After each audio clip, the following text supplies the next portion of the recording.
If you do mountain bike cross-country races, you need to love to suffer, because you suffer from the first minute to the last minute.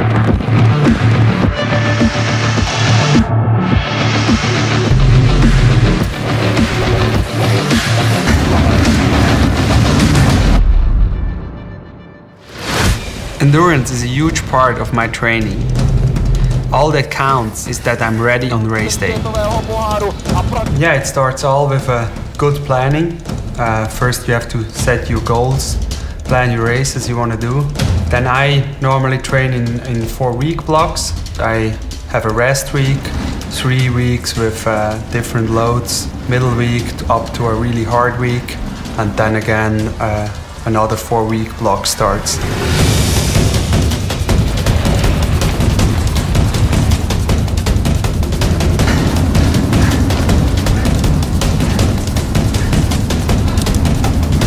Nino these days does about 14 to 16 race days, maybe 10 of those days or then super important ones like World Cup races and national, international championships. There are always gaps in between where he can actually focus on training and get on a specific schedule.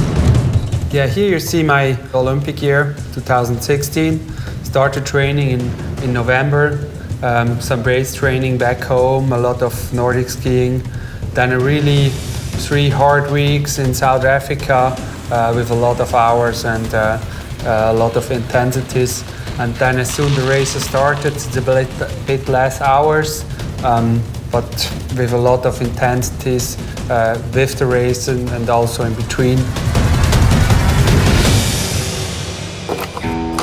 When I compare the endurance training of today and back in the 90s when I was racing, first of all, a big difference was that we did pretty much everything on the bike only. Also power stuff was all on the bike. We were cyclists, we were training on the bike.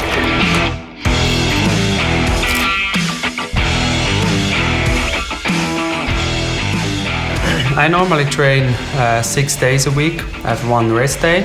Then on the training days I train 2 sessions or sometimes also 3 sessions. Normally 2 to 3 runnings per week. The rest in summer is force training and the most time is cycling, road and mountain bike. I also train a lot of different sports, so I challenge my body always again on a new level, and that works pretty well for me. Well, I usually trained as much as possible. There was a certain plan to it, but still a very flexible one. And this is also very different to the training of today, where everything is very specific and measured and everything has to be in its order. I was usually looking up in the air, and when the sun was out, I was usually doing a little bit more than I should, and when the weather was bad, I did a little bit less than I should. Yeah, I always focus on quality before quantity. I train the whole year through maybe 950 to 1,000 hours. There are other athletes that train more, but I really focus on quality. And then it's the quantity that was much higher back then, but that has also to do with the duration of the races, because they were back then 2.5 to 3 hours, and today's races are only 90 minutes, means like half the distance.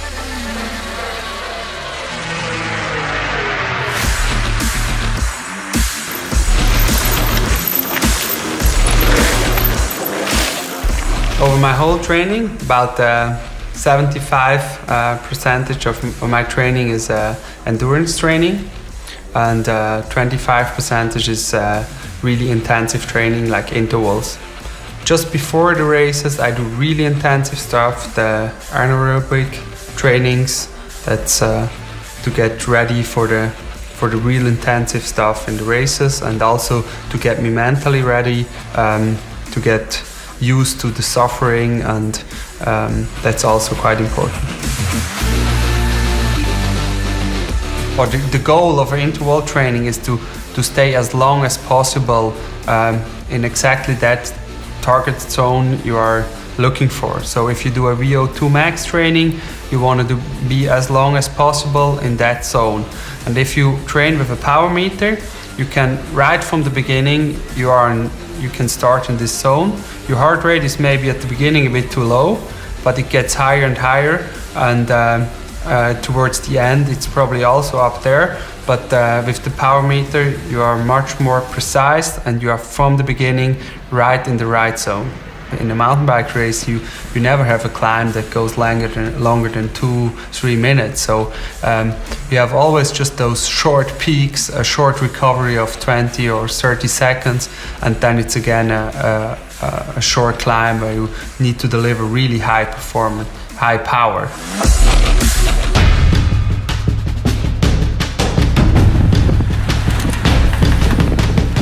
Looking back now, I think I could have done so much better with more know-how, or with the know-how of today.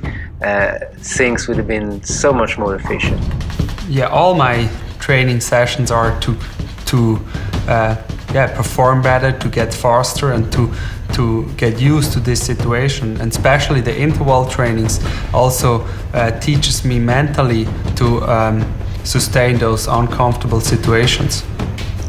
When Nino does his training, he really is 100% focused on this training.